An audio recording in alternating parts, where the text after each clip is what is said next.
Alô, torcida vascaína do Iapoque, é o Chuí, fala comigo! Jeff Logan na voz, esse é o canal Brasil Vascaíno. Sempre trazendo as notícias do Gigante da Colina. Antes de mais nada, eu vou pedir para você se inscrever no canal, deixar o like, também compartilhar no seu WhatsApp e grupos do Telegram. Galera, o time da virada aprontou mais uma vez, dessa vez a vítima foi o Tricolor, Série C. Vencendo por 2-0, o Vasco conseguiu reverter o placar e virar para 3-2 diante do Fluminense na noite de 18 de março de 2026, com os gols marcados por Nuno, Spinelli e Thiago Mendes, que eu até estava criticando no decorrer do jogo, porque estava errando alguns passes que geralmente ele não erra, mas aí queimou a minha língua, foi lá e de cabeça.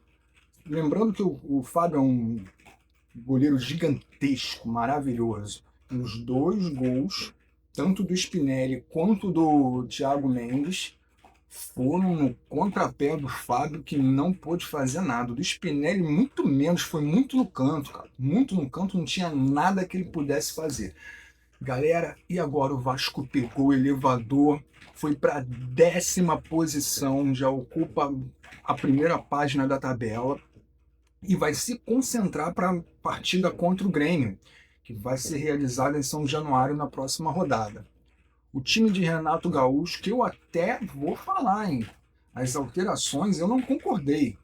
Quando ele tira o Andrés, que eu acho que é uma válvula de escape, é o cara que tá sempre com um motorzinho ligado, uma espécie de Usain Bolt no lado direito, às vezes também no lado esquerdo, o cara não para. O cara tá sempre lá, sempre fazendo uma jogada de linha de fundo, sempre dando uma possibilidade de fazer um 2-1.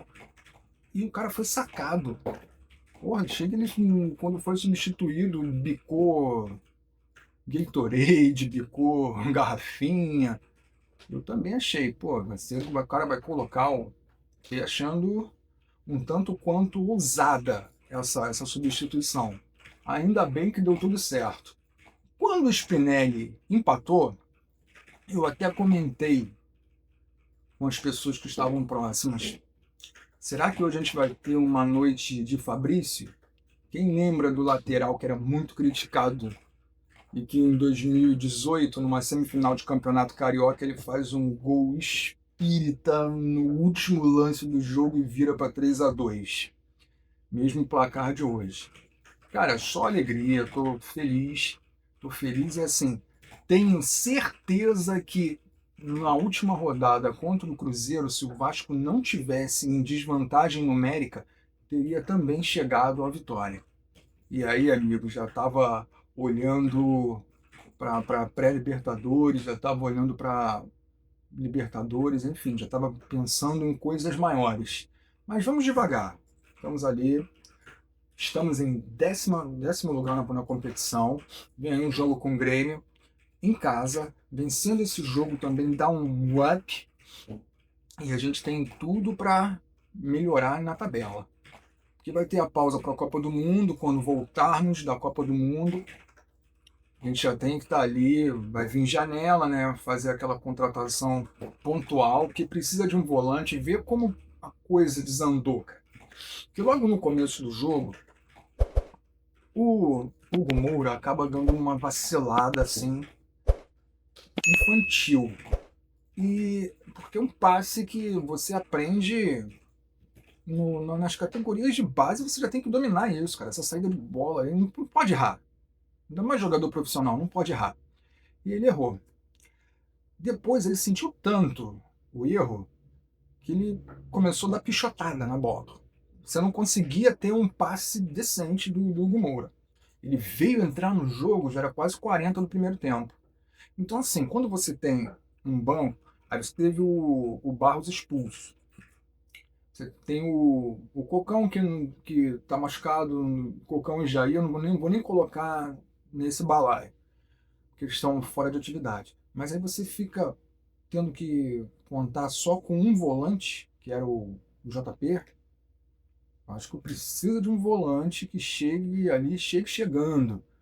Um cara patrão assim que nem o Thiago Mendes. Então, acredito que uma das contratações pontuais que vão acontecer na janela do meio do ano vai ser de um volante e também de um ponta que tem, assim, de repente ele pode não ser tão um cara tão de tanta profundidade quanto o Andrés, mas um cara que trabalha com a perna esquerda. Eu sinto muita falta disso. E um zagueiro. Aí o zagueiro, com perna esquerda, Jeff. Com perna. Independe. Eu vou dizer por que independe. No momento, o que você tem? Um menino da base, você tem Lucas Freitas, Saldívia, o Cuesta que não tem jogado, tá parado aí, andou com uma certa contusão, mas está parado. E tem o Robert Renan. Eu tenho 4 zagueiros, dois canhotos e 2 destros. Além do garoto da base, que também é destro. Então, assim, independe se vai contratar um canhoto ou se vai contratar um destro. Preciso de um cara grande ali. Um cara grande que eu digo, é um cara de seleção brasileira, é um cara. Não. Vou citar um exemplo. Ele agora ele tem contrato em vigência, mas é um cara que está dentro desse perfil. O Diego Carlos. O Diego Carlos é um zagueiro alto, é um zagueiro forte, é um zagueiro que tem uma boa impulsão. Dentro desse perfil, e acredito que o Vasco vai buscar essa história de Otamendi e tal, eu acho que subiu no telhado. Otamendi depois da Copa, eu acho que isso aí subiu no telhado.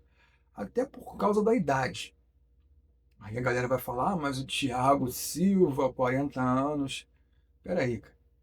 Não é assim. Eu acho que você precisa de um cara que tem uma certa liderança, mas não necessariamente tem que ser um cara de seleção brasileira ou de seleção sul-americana, tal qual uruguaia, argentina. Não precisa. Você precisa ter um. Por exemplo, tinha um cara patrão há cerca de 10 anos no Vasco, que era o Rodrigo. Patrão, xerifão. E não era um cara que figurava nas convocações para a seleção e tal. Não é. Mas é um cara interessante. Tem que vir um cara desse tipo. Porque aí você traz e de preferência vencedor. Cara que conquistou aí títulos. Para quando chegar uma situação tipo que ocorreu com o Corinthians na final da Copa do Brasil, o cara não ficar se escondendo. Porra, você via ali o Cuesta faltava se esconder atrás da placa de publicidade. O cara tava com medo do jogo. Jogou mal, se escondeu, se omitiu. E acho que não pode ser assim. Cara, por isso você tem que mesclar.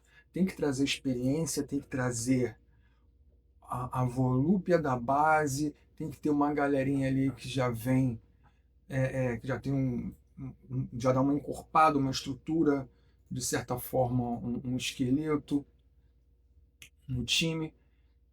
E com essas contratações pontuais, estou dizendo que vai ser campeão? Não. Mas estou dizendo que vai brigar por coisas grandes. A tendência é essa. Tá eufórico porque ganhou. Não, não é isso. Se pararmos para pensar, existe uma falha grande. Da mesma forma como fez os gols, tem tomado gol pra caramba. Tomou gol contra o Palmeiras, tomou 3 contra o Cruzeiro, tomou 2 contra o Fluminense, só aí em 3 jogos, 6 gols. Média de 2 gols sofridos por jogo. Então, cara, não tá legal. Precisa corrigir. Mas vamos olhar o copo meio cheio. Vamos olhar por um outro prisma. Se não tivesse a desvantagem numérica, teriam sido 3 viradas em 3 jogos. Então, assim, você sai de um momento de bater cabeça sob o comando do Diniz e passa a performar com o Renato em 3 jogos. Por quê? Ajeitou a casa. Vamos ser humilde, para com esse protocolo Guardiola. Guardiola tem um leque de galácticos para fazer as brincadeiras que o cara não tem. Tu quer colocar o Paulo Henrique. O Paulo Henrique, ele não, desde que ele foi para a seleção, ele não consegue mais jogar. Eu não sei se subiu a cabeça, ele não consegue mais jogar. Ele pode, eu vou me dedicar, vou com raça, mas não consegue jogar. Isso é fato. E a gente tem aí 6 meses da convocação dele, 6 meses que ele caiu de produção de forma vertiginosa, cara. O cara é outro jogador. O cara hoje o PH ele foi protocolo peladeiro do aterro do Flamengo, cara. O cara foi todo respeito aos peladeiros do aterro do Flamengo, mas o Paulo Henrique hoje é um jogador profissional, né? Não pode jogador profissional. E foi de uma atuação medíocre. E toda hora a bola cai na perna direita, ele quer puxar para a esquerda para cruzar. Então, assim, se também surgir uma oportunidade de um lateral e que o Paulo Henrique possa também ser negociado, fazer aquela casadinha, beleza, vai ser maravilhoso. Ele vai com Deus e se contrata um também com características parecidas. Menos essa de puxar para a perna esquerda, entendeu? Mas eu acho que é bem por aí. E acredito que dias melhores virão. É isso, galera. Eu vou ficando por aqui. Fique esperto aí para o próximo vídeo. Vamos comemorar bastante, porque o Vasco é o time da virada. Valeu, fui!